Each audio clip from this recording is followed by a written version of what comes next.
Meus irmãos, a paz do Senhor. Amém. Abra sua Bíblia, por favor, no livro de Apocalipse. Glória a Deus, glória a Deus. Apocalipse, capítulo 3. No versículo 14. Versículo 14 ao versículo 21. Pode pegar essa desse aqui, pastor. Pode pegar qualquer um aqui.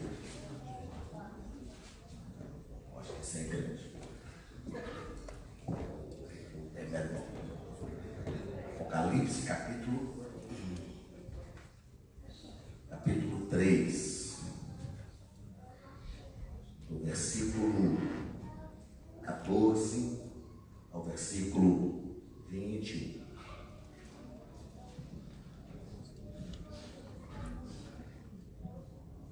Quantos encontraram? Pode dizer amém. Amém. Esse é fácil também, né? Então, no final da Bíblia, então, fica assim de achar. Ao anjo da igreja em Laodiceia, escreve: estas coisas diz o Amém, a testemunha fiel e verdadeira, o princípio da criação de Deus. Conheço as tuas obras, que nem és frio nem quente. Quem dera fosses frio ou quente. Assim, porque és morno, e nem és quente nem frio, estou a ponto de vomitar-te da minha boca. Pois dizes: estou rico e abastado, e não preciso de coisa alguma. Nem sabes que tu és infeliz, sim, miserável, pobre, cego e nu. Aconselho-te que de mim compres ouro refinado pelo fogo, para te enriqueceres, vestiduras brancas para te vestires, a fim de que não seja manifesta a vergonha da tua nudez.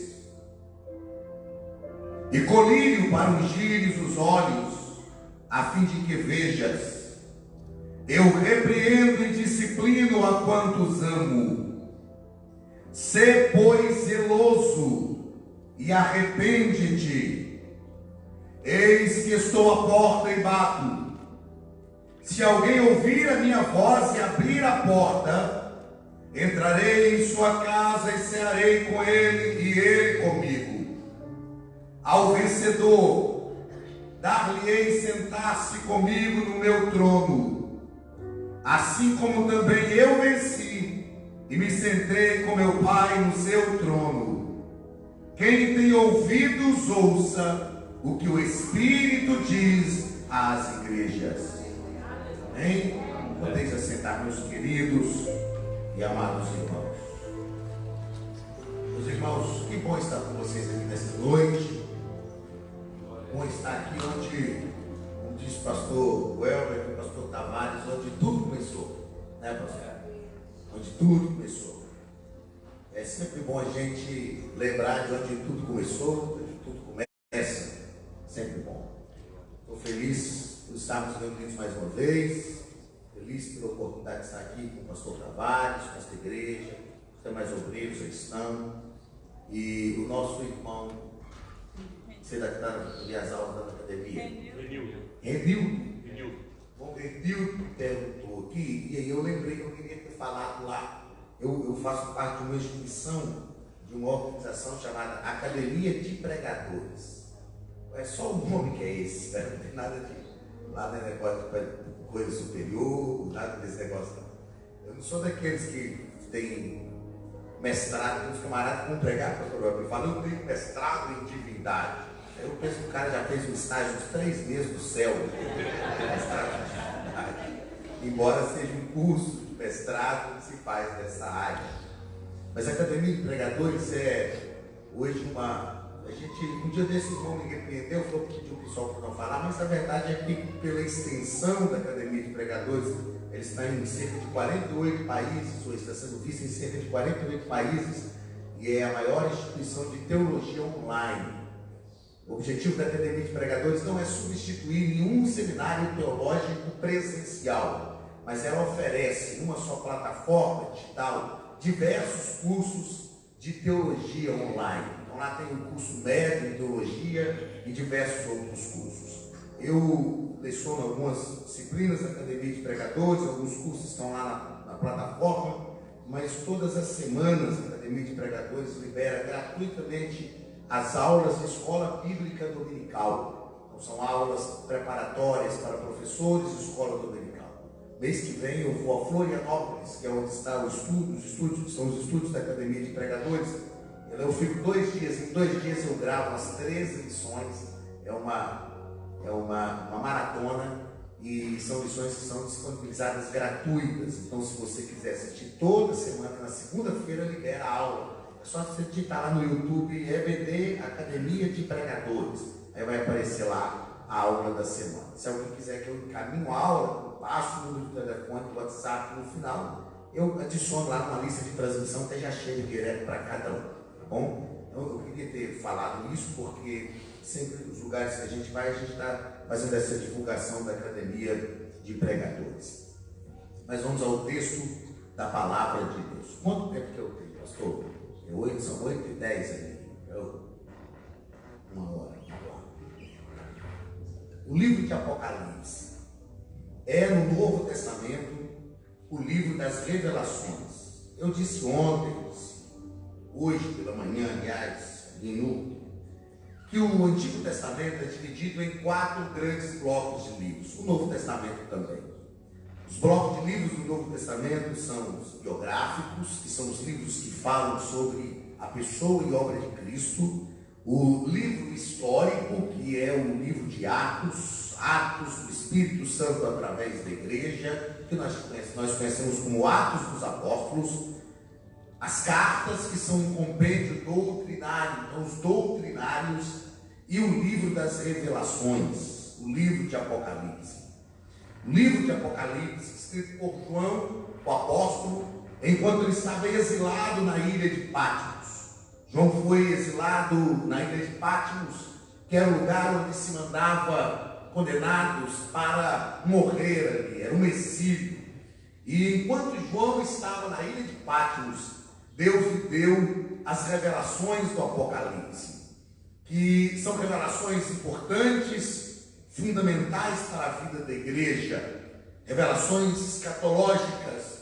Diversas delas já se cumpriram, outras palavras da profecia deste livro ainda irão se cumprir. E João escreve este livro para consolar a igreja.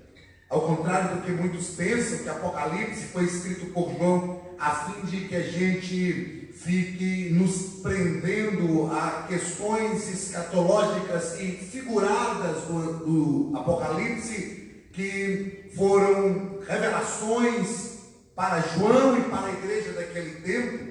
E nós precisamos ter o cuidado, porque eles entendiam de uma forma, e se nós não tivermos o cuidado doutrinário, teológico e hermenêutico, a gente vai entender de uma forma totalmente diferente.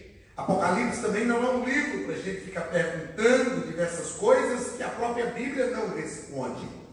Tem muitas pessoas que vivem perguntando quem são as suas testemunhas do Apocalipse. A gente pode ter até uma ideia de alguma coisa disso, mas a Bíblia não deixa claro. Então, o livro de Apocalipse, ele foi escrito com esse objetivo, de consolar a igreja primitiva que estava sofrendo perseguições. João, em Apocalipse, vai deixar claro para a igreja primitiva que é possível e é importante suportar as tribulações, porque a igreja de Cristo é vencedora, assim como o Cristo da igreja também é vencedor. É por isso que desde o início de Apocalipse, o Senhor Jesus fala para João: eu sou aquele que estive morto, mas eis que eu estou vivo, trago nas minhas mãos, ou tenho nas minhas mãos a chave da morte e do inferno. Todo o poder foi me dado nos céus e na terra. No livro de Apocalipse, João escreve o capítulo 1, apresentando a visão do Cristo glorificado. No capítulo 2 e capítulo 3, o Senhor Jesus manda João escrever cartas para as igrejas da Ásia Menor. 7 cartas para 7 igrejas. Eu sempre penso que o Senhor Jesus poderia ter determinado João escrever uma só carta para todas as igrejas, que era muito comum na época, chamada de carta circular. A carta aos Efésios, a carta que Paulo escreveu à igreja de Éfeso, é uma carta circular. Não obstante ser endereçada à igreja de Éfeso, que foi para mim a igreja, das igrejas primitivas, a mais privilegiada, porque o apóstolo Paulo ficou cerca de 3 anos ensinando, estabelecendo a igreja de Éfeso. Eu fico pensando, pastor Elias, se a gente estivesse na igreja de Éfeso e tivesse a certeza de que cada culto que a gente chegasse, a gente teria uma mensagem ministrada pelo apóstolo Paulo. Que bom pertencer à igreja de Éfeso. Então Deus podia ter dito a João para escrever uma carta circular para todas as igrejas, mas Deus manda João escrever uma carta para cada igreja.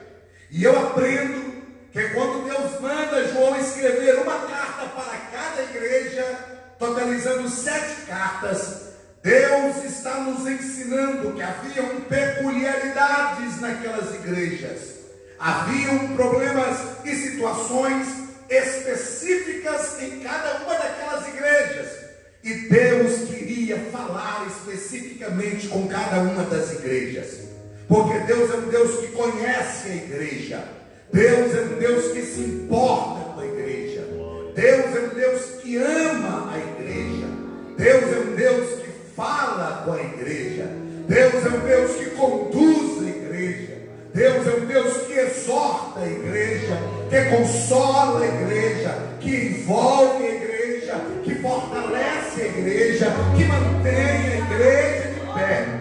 Então Deus vai mandar João escrever e ele escreve a primeira carta para a igreja de Éfeso, a segunda para a igreja de Esmirna, a terceira para a igreja de Pérgamo, a quarta para a igreja de Tiatira, a quinta carta para a igreja de Sardes, a sexta carta para a igreja de Filadélfia, e a sétima carta é o texto que lemos para a igreja de Laodiceia. Quando nós olhamos para essas igrejas, para essas 7 igrejas, todas elas receberam pelo menos um elogio e uma repreensão do Senhor Jesus, com exceção de Laodiceia, que é o texto que lemos. Laodiceia não foi elogiada pelo Senhor, Laodiceia foi repreendida pelo Senhor. Quando nós estudamos a história destas 7 igrejas, alguns estudiosos da escatologia dizem que cada uma dessas igrejas representa um período da igreja primitiva, mesmo não concordando totalmente com isso, aliás, mesmo não discordando totalmente disso. Eu não penso assim, porque em todos os períodos da história da igreja, e quando estudamos a história da igreja hoje a estudamos com 6 períodos, e eu ensino que os nossos netos irão estudar, os meus netos irão estudar a história da igreja em 7 períodos, porque nós estamos escrevendo o 7º período da igreja. Mas nós estudamos hoje a história da igreja primitiva como igreja, primeiro período, igreja apostólica ou primitiva, segundo período, igreja perseguida, terceiro período, igreja imperial, quarto, igreja medieval, quinto período, igreja moderna, e sexto período, igreja reformada. Nós estamos vivendo e escrevendo o 7º período da igreja, que é a igreja pós-moderna. Os meus netos lerão a nossa história, os meus netos aprenderão conosco, e eu faço essa reflexão porque é importante entendermos isso, para nós sabermos que história estamos escrevendo para a igreja. Quando nós lemos o primeiro e o segundo período da igreja, principalmente, nós nos apaixonamos com as histórias, principalmente do segundo período da igreja perseguida, história de homens que deram a sua vida, como Policarpo, Policarpo, que era pastor da igreja de Esmirna. E na carta que João escreve em Apocalipse para a igreja de Esmirna, ele diz que a igreja de Esmirna passaria por uma intensa perseguição. E Policarpo, discípulo de João, foi pastor da igreja de Esmirna.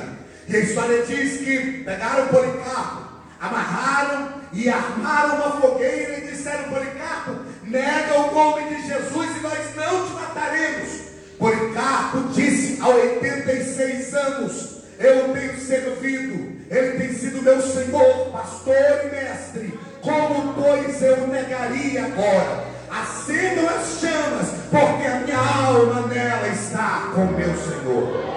Não tem jeito de ler essas histórias e não nos emocionar e não pensar no ensino que esses homens e mulheres deixaram como perpétua, que no período da igreja perseguida, era uma mulher de família muito rica e deixou tudo que tinha por causa do evangelho, e eles amarraram Perpétua e a queimaram numa fogueira. E enquanto Perpétua estava queimando, enquanto estava iniciando as chamas, os irmãos escondidos no meio da multidão, porque não podiam se manifestar, senão seriam mortos, e ela gritava: irmãos, eu morro, mas que a minha morte não seja motivo do vosso desânimo, permaneçam firmes, porque eu vos aguardo nas mansões celestiais. Eu fico pensando então, que tipo de história estamos escrevendo? Qual a história que os meus netos irão escrever, irão ler, que eu escrevi? E quando eu penso nisso, eu me reporto nessa noite ao texto lido da igreja de Laodiceia. É claro que todos nós que conhecemos pelo menos um pouco da história dessas 7 igrejas da Ásia Menor, se alguém perguntasse para nós qual igreja nós gostaríamos de pertencer, automaticamente nós diríamos: eu gostaria de ter pertencido à igreja de Filadélfia, a igreja do amor fraternal, Philos mais Delphos do grego, a igreja do amor fraternal. Mas quando nós olhamos para a igreja de Laodiceia, nós percebemos que a igreja de Laodiceia era, na verdade, a igreja mais problemática dessas 7 igrejas da Ásia Menor. Só para começar, o nome Laodiceia vem do termo grego Laodiquia, que quer dizer governo do povo. A igreja de Laodiceia era uma igreja onde o povo governava. A igreja de Laodiceia não era uma igreja governada por Jesus, mas uma igreja governada pelo povo. A cidade de Laodiceia era uma cidade muito próspera, era uma base alfandegária muito importante do Império Romano. Toda a mercadoria que chegava do Oriente Médio, do Oriente para o Ocidente, passava em Laodiceia. Havia um polo da moda em Laodiceia, e Laodiceia mandava para o mundo inteiro, exportava os vestidos de lã negra, que eram muito raros naquele tempo. Havia em Laodiceia um grande comércio financeiro, um grande comércio de ouro, e em Laodiceia havia uma clínica oftalmológica que exportava colírios, exportava medicamentos oftalmológicos para o mundo inteiro. A igreja de Laodiceia era uma igreja rica, era tão rica que ela se achava independente. Ela dizia: rico sou, estou abastado e não tenho falta alguma. A igreja de Laodiceia, como falamos ontem à noite, era uma igreja que Jesus estava do lado de fora. Já pensou nisso? Uma igreja que tem tudo de igreja, nome de igreja, cadeira de igreja, templo de igreja, mas Jesus está do lado de fora. E como eu disse ontem à noite, repito aqui, Jesus tinha que bater na porta para entrar. E havia a possibilidade das pessoas não ouvirem a voz de Jesus e então não abrirem a porta. Havia a possibilidade de ouvirem e mesmo assim não abrirem a porta. E Jesus vai falar para a igreja de Laodiceia. Jesus chama a igreja de Laodiceia de morna. Jesus fala com Laodiceia: você não é quente e nem fria. Quem dera fosses quente, ou quem dera fosses fria. Jesus não está falando com Laodiceia que Laodiceia deveria ser uma igreja crente de verdade, fervorosa de verdade. Quem dera fosses quente, ou então Laodiceia deveria se desviar de uma vez. Quem dera fosse fria. Não é isso que Jesus está dizendo. Perto de Laodiceia estava Hierápolis, e em Hierápolis haviam águas termais, águas quentes, que eram usadas pela medicina. E em Colossos, ali perto de Laodiceia também, haviam águas refrescantes. Segundo os estudiosos da entrada de Colossos, havia uma escritura dizendo: bem-vindo a Colossos, a cidade das águas refrescantes. No inverno, as pessoas iam para Colossos se refrescar, e para alguns tratamentos medicinais iam para Hierápolis para se tratar. Então Jesus está dizendo para Laodiceia: você, Laodiceia, é uma igreja sem relevância. Você não tem funções terapêuticas como Hierápolis, e nem funções refrescantes como Colossos.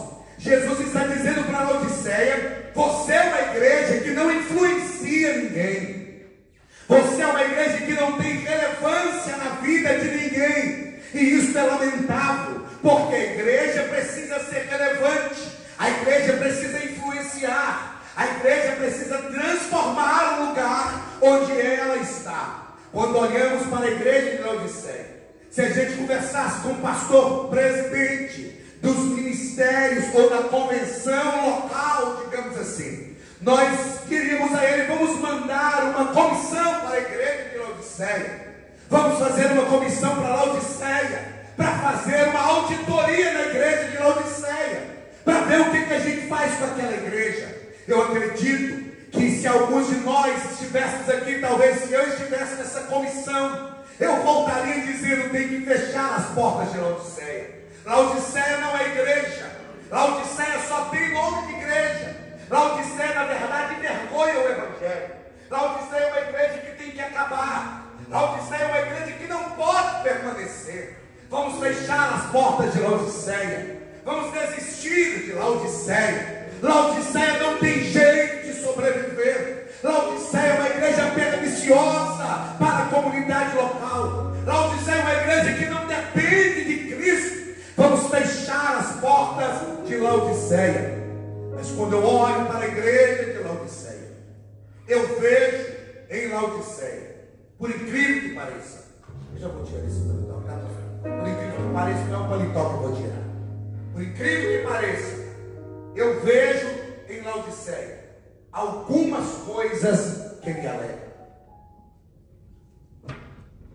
Por incrível que pareça, eu vejo em Laodiceia algumas coisas que me alegram. A primeira coisa que me alegra em Laodiceia é que o Senhor escreve para Laodiceia e diz o seguinte: João está escrevendo, e ele diz ao anjo da igreja em Laodiceia: escreve. Ao pastor de Laodiceia: escreve. Estas coisas diz o Amém, a testemunha fiel e verdadeira, o princípio da criação. Se João estivesse escrevendo para a igreja de Laodiceia, e João dissesse que ele iria falar, que ele iria escrever, todos parariam para ouvir João falar. João foi aquele que esteve mais perto de Jesus. A Bíblia diz que ele reclinava a cabeça no peito de Jesus. Ninguém sentiu o cheiro de Jesus como João. Ninguém sentiu o calor de Jesus como João. Embora Jesus colocou Pedro como líder do colégio apostólico, João foi o que esteve mais perto de Jesus. Em todas as situações, mesmo quando Jesus queria deixar alguns dos discípulos, a Bíblia diz que Jesus levava consigo Pedro, Tiago e João. Lá na cruz todos sumiram, todos foram embora. João ficou perto, mesmo sem poder interferir, até porque era o projeto de Deus que estava se cumprindo para nos salvar. João ficou tão perto de Jesus que no final, antes de entregar o Espírito ao Pai, Jesus chama João, Jesus chama Maria e diz: mãe, eis aí teu filho. Filho, eis aí a tua mãe. Jesus deixou João encarregado de cuidar de Maria. Se João fosse falar, automaticamente, quando ele assumisse a palavra dizendo: Laodiceia, quem vai falar sou eu, o apóstolo João, todos diriam: João tem autoridade para falar. João pode falar porque ele é o apóstolo de Cristo. Ele conheceu Jesus de perto, ele sabe qual é a vontade do Mestre. Mas João deixa claro, ele está escrevendo para a igreja do Senhor Jesus. E ele vai dizer o seguinte: estas coisas, eu estou escrevendo, é o que ele quer dizer. Eu estou escrevendo, mas quem vai falar não sou eu. Estas coisas diz o Amém, aquele em quem a revelação encontra sua plenitude, a testemunha fiel e verdadeira, aquele que a sua palavra não pode ser refutada. Estas coisas diz o princípio da criação, não princípio como início, mas princípio como agente gerador. É como o princípio ativo de um medicamento. E João mesmo fala isso no Evangelho. No princípio era o Verbo, e o Verbo era Deus, e todas as coisas que foram feitas por Ele, e nada do que foi feito se fez sem que Ele fizesse. João está dizendo: quem vai falar não sou eu vou escrever, mas quem vai falar é Jesus Cristo de Nazaré. Sabe o que me alegra na Odisseia? É uma igreja que, como eu disse, se eu fosse numa auditoria, talvez eu mandaria fechar as portas. Mas a primeira coisa que me alegra na Odisseia, que mesmo sendo uma igreja tão problemática, era uma igreja para a qual Jesus ainda falava. Jesus ainda falava para a igreja de Laodiceia. Eu sei que como igreja temos problemas. Eu não estou dizendo que somos Laodiceia, Deus nos guarde. Mas como igreja nós temos problemas, falhas e dificuldades. Mas sabe o que me alegra na igreja? Sabe o que me anima na igreja? Sabe o que me faz, pastor Welber, lutar pela igreja, acreditar na igreja, saber que a igreja vale a pena? Jesus ainda fala para a igreja. Jesus ainda fala para a igreja. Oh, aleluia. E quem tem direito de falar na igreja é Ele, porque Ele é o dono dela. Haja o que houver, Ele tem o direito de falar, porque Ele é o dono dela. E eu aprendo que Ele tem direito de falar, e só Ele tem a voz para falar para a igreja. Se eu e você formos a boca de Deus, a igreja vai nos ouvir. Mas se nós não formos a boca de Deus, a igreja não deve nos ouvir. Porque para falar para a igreja tem que falar aquilo que Deus quer. Tem que ser a boca de Deus para a igreja. Aleluia, aleluia. E Ele fala. A igreja tem que ouvir só a sua voz, porque as suas palavras não passam. As suas palavras são eternas. Ele disse: passarão os céus e a terra, mas as minhas palavras não vão de passar. Uma das coisas que me encanta no livro de Josué é que depois que o povo já estava conquistando a terra, Caleb chega para Josué e diz: eu quero a terra que me pertence. A terra que me pertence é a terra de Hebron. Tu bem sabes, olha o que Caleb diz para Josué: tu bem sabes o que o Senhor falou através de Moisés ao meu respeito. Caleb está dizendo o seguinte: quem falou foi Moisés, mas quem falou, a boca foi de Moisés, a voz foi de Moisés, mas quem falou foi o Senhor. Deixa eu te dizer uma coisa: a boca pode ser do homem ou de uma mulher, a voz pode ser de homem, de mulher ou até de criança, mas a palavra tem que ser de Deus. Aleluia. Talvez quem Deus usou para te entregar uma profecia, talvez quem Deus usou para te fazer uma promessa, já até morreu ou até se desviou, mas a palavra de Deus ainda está de pé. Sabe por quê? A palavra tem validade enquanto aquele que fala está vivo. A palavra tem validade enquanto aquele que fala está vivo. Se eu te fizer uma promessa e não contar para mais ninguém, fica só entre nós. Se eu morrer e você chegar para minha família e cobrar, falar: o Anderson me fez uma promessa, então a família vai dizer: ele não falou nada para a gente. Ele deixou alguma coisa registrada, deixou algum testamento? Não. Então, infelizmente, a promessa dele morreu junto com ele, porque ele tinha que dar conta da palavra dele enquanto ele estava vivo. Morreu, a palavra se foi. Isso é uma verdade. Sabe por que as palavras de Jesus têm validade? Porque a palavra tem poder enquanto aquele que falou está vivo. Aí Jesus já garante para João no capítulo 1: eu estive morto, mas eis que eu estou vivo, trago nas minhas mãos a chave da morte e do inferno. Todo o poder foi me dado nos céus e na Oh, aleluia. A primeira coisa que me agrada, que me alegra na igreja de Laodiceia, é que Laodiceia era uma igreja para a qual Jesus ainda falava. O importante não são os problemas que enfrentamos, o importante é termos a certeza: Jesus ainda está falando conosco, Jesus ainda está falando com a igreja. A segunda coisa que me agrada em Laodiceia é que Laodiceia era uma igreja que Jesus conhecia. João escreve, o Senhor está dizendo para Laodiceia: conheço as tuas obras. A palavra conhecer em grego não é bom na nossa língua portuguesa. E a partir de hoje, quem nunca tinha me visto, se alguém perguntar: conhece o pastor Anderson? Conheço, ele pregou no congresso nosso. Então vamos embora semana que vem.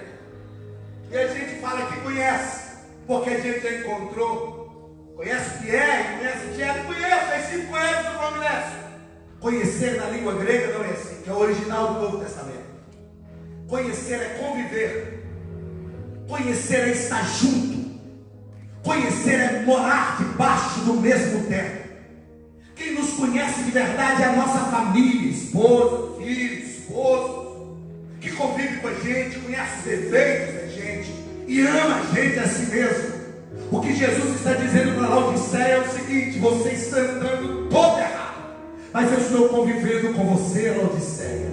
Eu estou aí, eu te conheço. Eu conheço cada passo que você dá. Eu conheço cada atitude que você tem. Isso é bom e difícil ao mesmo tempo, porque nos conhecemos, não há como fugir dele. Mas uma coisa é certa: Laodiceia é uma igreja com a qual Jesus convive. Laodiceia é uma igreja que Jesus estava ali.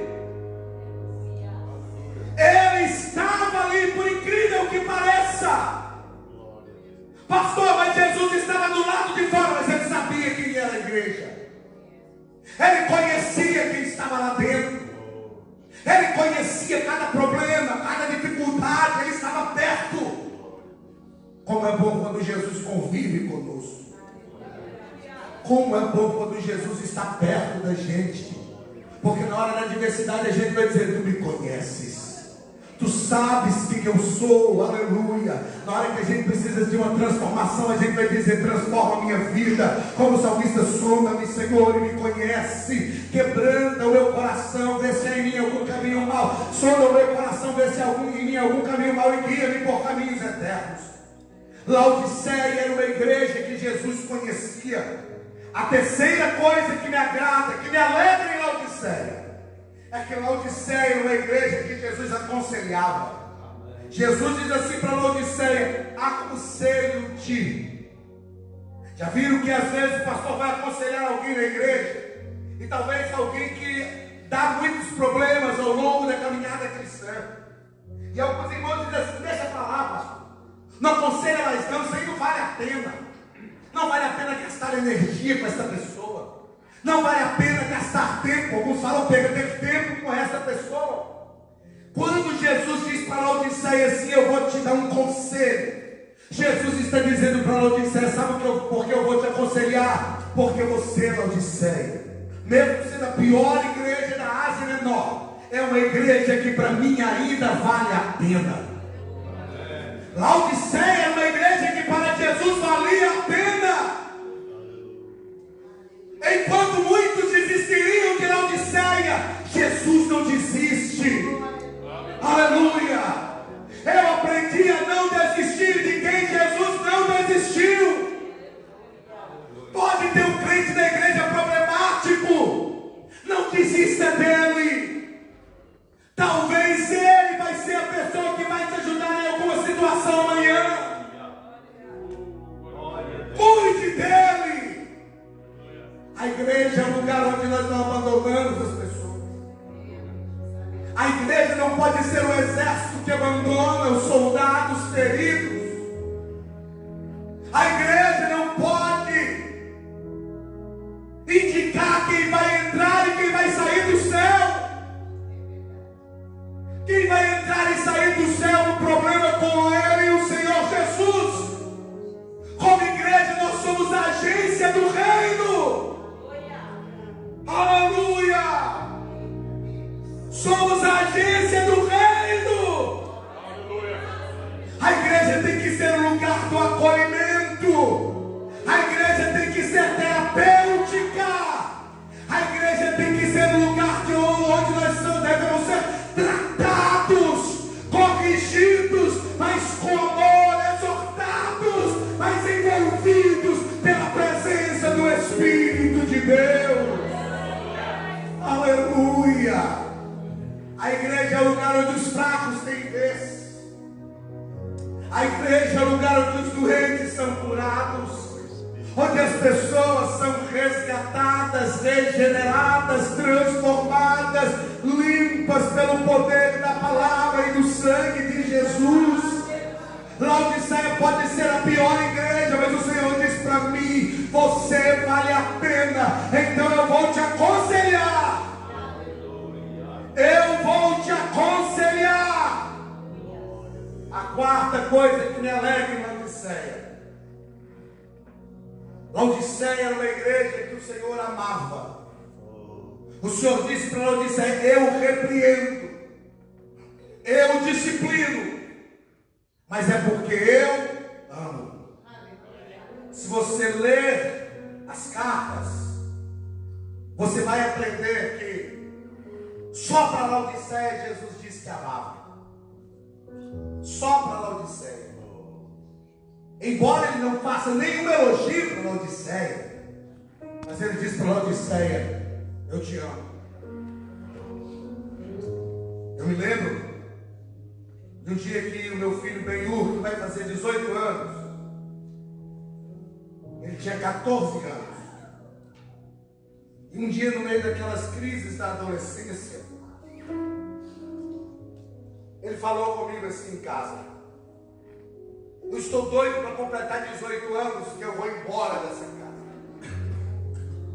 Eu olhei para ele como um homem já perto dos 40, na época, hoje já depois dos 40. Eu pensei: vou fazer como meu pai fazia, vou dar nele um couro, para ele aprender a me respeitar. Mas eu olhei para ele e eu pensei: ele nem sabe o que está falando. Coloquei a mão no peito dele e disse: você não vai embora dessa casa. Essa é a sua casa. Essa é a sua família, Ben-Hur. Eu não criei filhos para o mundo nem para adorar ao diabo. Você é o meu filho. Você é o meu filho e eu te amo. Aleluia. E eu lembro como se fosse hoje, diante daquelas palavras. O Ben-Hur começou a chorar e eu abracei. Ele disse: você vai crescer e vai aprender. Que a disciplina que você passa agora para te fazer um homem amanhã, você não vai sair, Ben-Hur. Você é o meu único filho homem. Eu vou deixar para você o meu legado. Eu amo você. Aleluia. Você para mim vale a pena. Eu não vou desistir de você. Eu não vou abrir mão de você. O meu sentimento por você não vai mudar. Aleluia. Sabe o que eu aprendi? Não há nada que eu faça para Jesus me amar mais, e não há nada que eu faça para Jesus me amar menos. Ele nos amou como nós somos. Ele nos amou mesmo sendo tão maus como nós somos, como eu sou. Mas o amor de Deus se derramou no Calvário só para que nós estivéssemos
fiz jus a isso.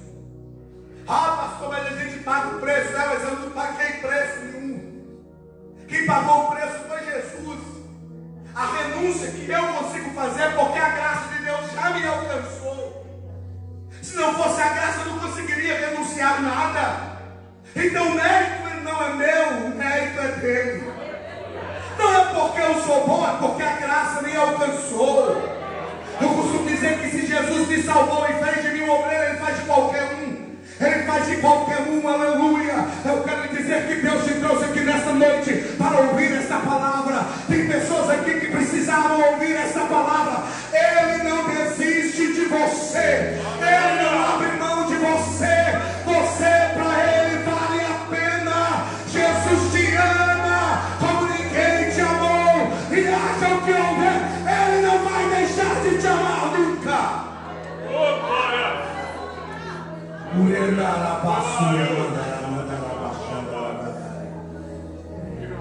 Oh, aleluia. Ele te ama como ninguém te ama. Aleluia. Glórias a Jesus. Aconselho-te. Aconselho-te, não sei.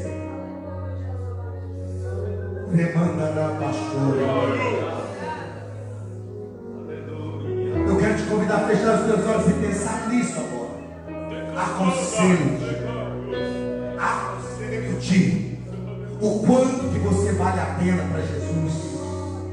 A família pode desistir, a sociedade pode desistir, mas Jesus não desiste.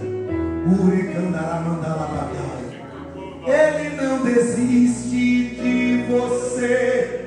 Ele se importa com você. Ele compreende o seu caminhar. Nunca vi um amor tão grande assim. Ele não desiste de você. Ele se importa com você. Ele compreende o seu caminhar. Nunca vi um amor tão grande assim. Ele não desiste. Ele não desiste.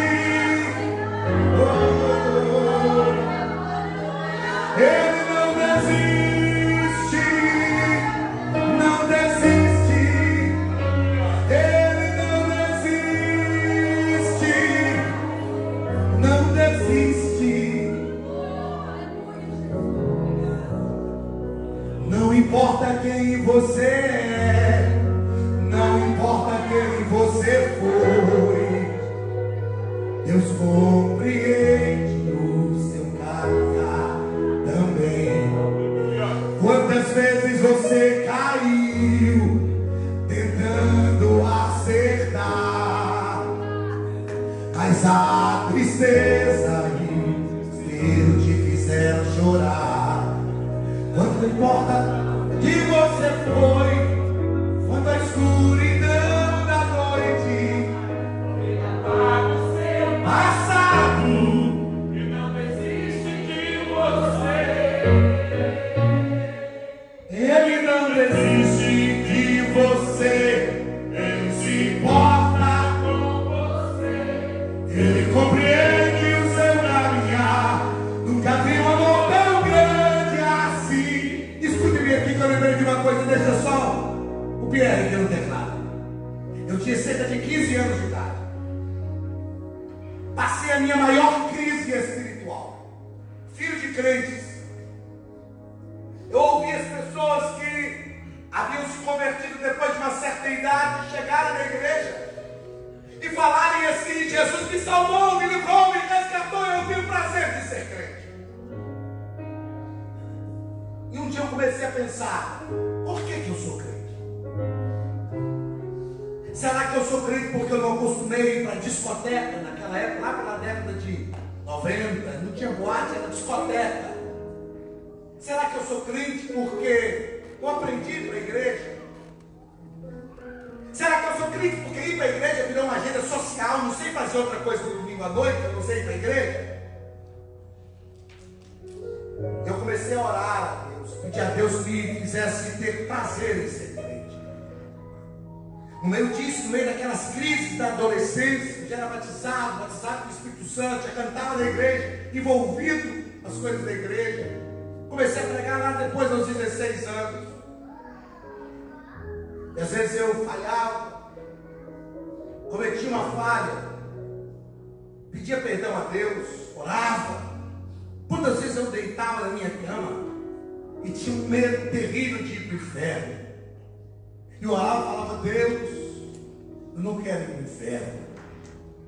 Deus, eu não quero ir para o inferno. Aí eu orava, pedia perdão e falava: Deus, eu não vou pecar mais, não vou cometer mais essa falha. Daí um mês, 2 estavam lá pedindo perdão pelos meus erros. E aí eu falava: Deus, agora eu aprendi. Eu não vou falhar mais do mesmo jeito. Daí uns dias eu estava lá de novo pedindo perdão pelas mesmas falhas. O diabo começou a falar na minha mente, colocar no meu coração: você está brincando com Deus, não tem jeito para você. Jesus não vai te perdoar mais. Aí chegou na nossa cidade uma vez, né, Governador Valadares, no bairro Altinópolis, a gente estava fazendo um congresso de um grupo que hoje tem quase 30 anos e que eu ajudei a formar, Grupo Resgate.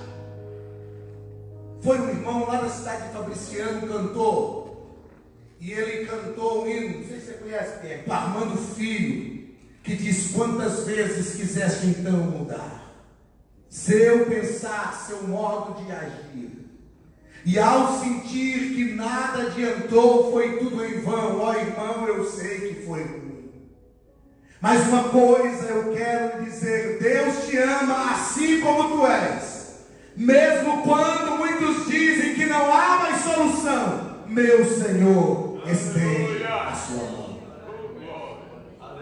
Quando aquele irmão cantou aquele hino, eu pensei: este hino é a minha história. Este hino é a minha história. E a partir daquele dia eu deixei Jesus entrar na minha vida e me transformar. Glória a Deus. Glórias a Jesus. Glórias a Jesus. Eu comecei a fazer uma oração que eu faço até hoje. Até hoje eu faço essa oração. Deus entra na minha vida. Eu autorizo ao Senhor Espírito Santo entrar em minha vida e transformar o que precisa ser transformado. E eu comecei a perceber com o passar dos anos que eu estava pensando diferente, agindo diferente, fazendo diferente, porque eu autorizei o Espírito de Deus entrar na minha vida. Ele entra se a gente quiser, Ele nos transforma se a gente deixar. Aleluia! Aleluia! E nunca mais eu fui a mesma pessoa. Nunca mais eu fui a mesma pessoa. Oh, aleluia! Aleluia! Glórias a Jesus! Aleluia! Glórias a Jesus! Eu não conheço as pessoas que estão aqui, não sei se estão todos crentes ou tem alguém parado na caminhada cristã, mas o Senhor me faz te trazer esta palavra nesta noite. Ele não desiste de você. Por tantas coisas que andei fazendo, de quase todas me arrependi. Mas houve uma especial, foi a mais bela que escolhi, a melhor coisa que eu já fiz.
Eu disse que a primeira coisa que me alegra em Laodiceia é que era uma igreja para a qual Deus falava.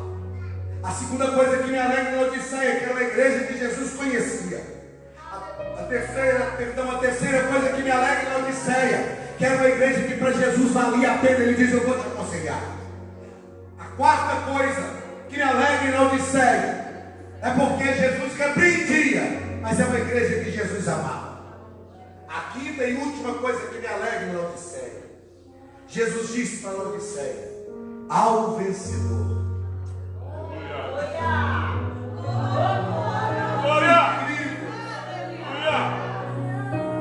Que incrível! Em Laodiceia, uma igreja que a gente olharia e diria: essa igreja não tem ninguém crente. Todo mundo se iniciou e Jesus diz: ao vencedor. Tem vencedores em Laodiceia, gente. Tem vencedores em Laodiceia. Aleluia! Aleluia! Aleluia! Por piores que sejam os problemas, por maiores que sejam as dificuldades, sabe o que nós somos? Vencedores em meio ao caos espiritual. Vencedores em meio ao caos espiritual. Somos vencedores. Só de estarmos aqui, só de estarmos aqui nesta noite, só de sentirmos a voz de Deus em nossa alma, só de sentirmos a presença de Jesus na nossa vida, eu sei de uma coisa: somos vencedores. Em meio ao caos espiritual, somos vencedores. Laodiceia vale a pena. Laodiceia não vai fechar as portas, porque Jesus vai transformar Laodiceia. Aleluia. Jesus vai mudar a história de Laodiceia. Aleluia. Não importa o que aconteça, Jesus vai transformar, Ele vai mudar. Aleluia. Aleluia. Aleluia. Aleluia. Você só não pode desistir. Você só não pode parar no meio da caminhada. Você só não pode jogar a toalha. Resista. Seja resiliente. A tua força vem do Senhor. Aleluia. Aleluia. Tem dia que dá vontade de jogar tudo para o alto. Pastor, mas dá. Pastor também sente isso. Sente. Tem dia que dá vontade de meter o pé em tudo. Como diz o povo, chutar o balde, jogar tudo para o alto. Mas a gente olha para o Calvário. Aleluia.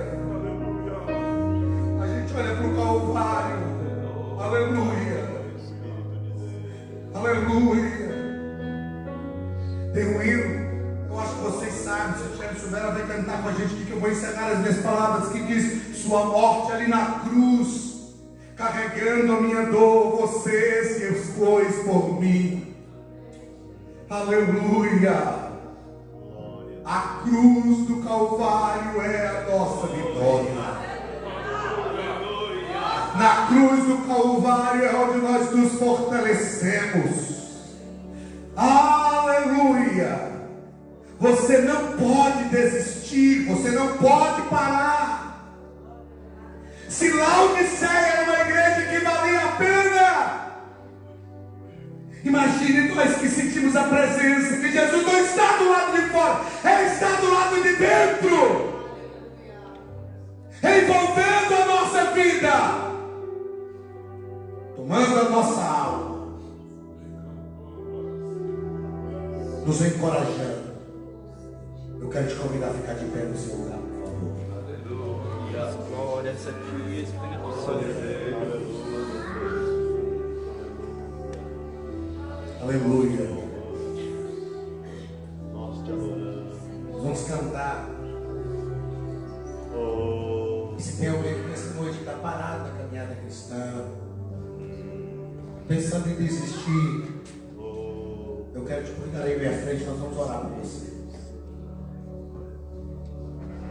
Aleluia. Há um tempo de restauração de Deus. Glória a Deus.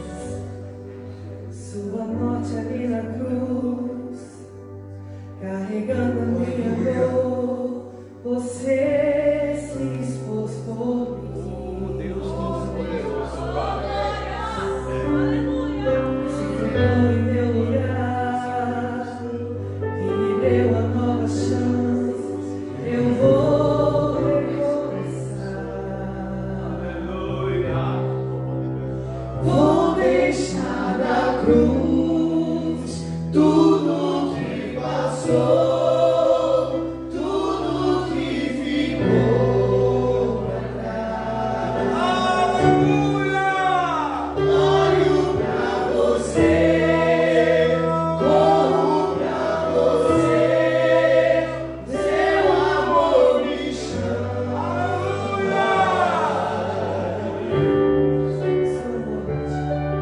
Sua morte ali na cruz, carregando a minha dor, você se expôs por mim, se entregou em meu lugar e me deu uma nova chance. Eu vou recomeçar. Vou deixar na cruz tudo que passou, tudo que ficou pra trás. Eu olho, Senhor. Olho pra você, olho pra você, o seu amor me chama.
dizendo: eu não vou parar, eu não vou desistir, eu não vou parar no meio da caminhada. Nós já fomos longe demais para parar agora. Nós já fomos longe demais para desistir agora. Você já foi longe demais para parar neste momento. O Senhor te trouxe aqui nesta noite. Vem à frente, eu quero orar por você. Aleluia, aleluia, aleluia. Onde está a segunda pessoa que quer receber a oração? Vem à frente. Eu sei, eu tenho certeza que Jesus te trouxe aqui nessa noite para você ouvir esta palavra. Onde está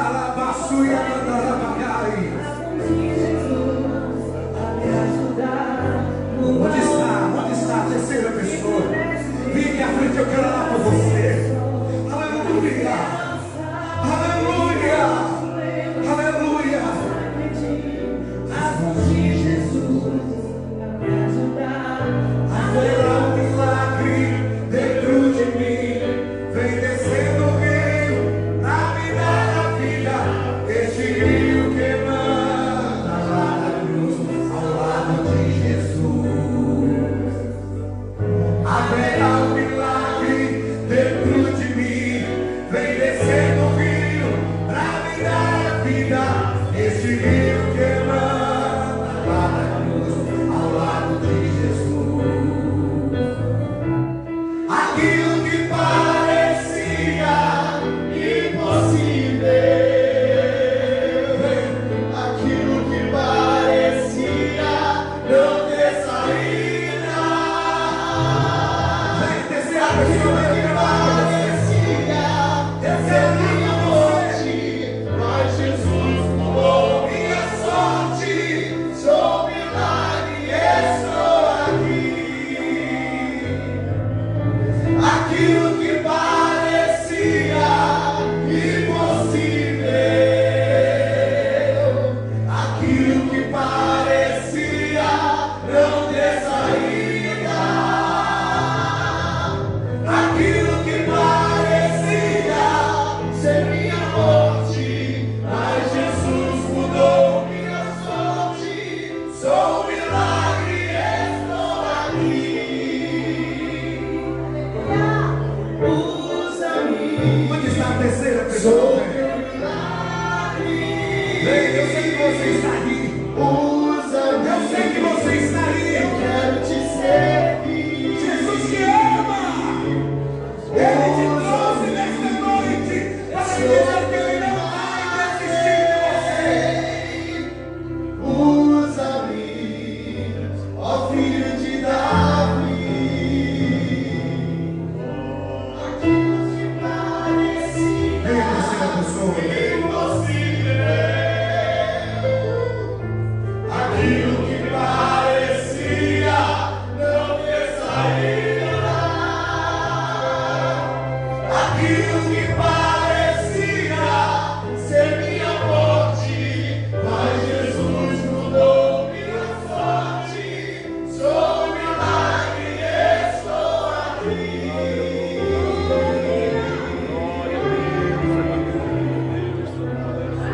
Tem a terceira pessoa,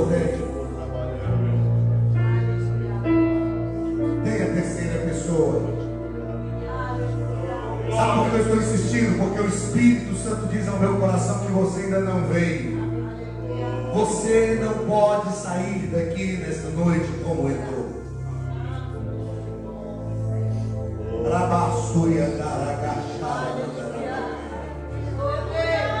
Eu conheço a voz do Espírito Santo. Você não pode sair daqui como entrou. Você precisa sentir esta graça de Deus de novo sobre a tua vida. Pastor, mas eu posso sentir que não. Mas essa noite é para você vir aqui à frente. É para você sair do seu lugar, dar um passo. E nessa caminhada Deus vai, aleluia, fortalecer a tua fé. Você não pode sair daqui do mesmo jeito. O Senhor está sobre a tua vida ainda. A mão de Deus está sobre você. Ele te ama. Ele não vai desistir de você. Você precisa entender isso nessa noite e se entregar a Ele, abrir o teu coração, ceder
conheço, não sei o seu nome, mas Jesus te trouxe aqui nesta noite. Ele não desiste, nunca vai desistir de você. Ele conhece seu coração, seus sentimentos, Ele conhece você. Aleluia. O Senhor te trouxe aqui nesta noite para você sair daqui curada, restaurada, com seus sentimentos restaurados. Aleluia. Você sabe o quanto Deus falou no teu coração nesta noite. Você precisa sair daqui nesta noite fortalecida pelo poder do nome de Jesus, pelo poder da palavra de Deus. Ele é o teu Deus, Ele é o teu Senhor.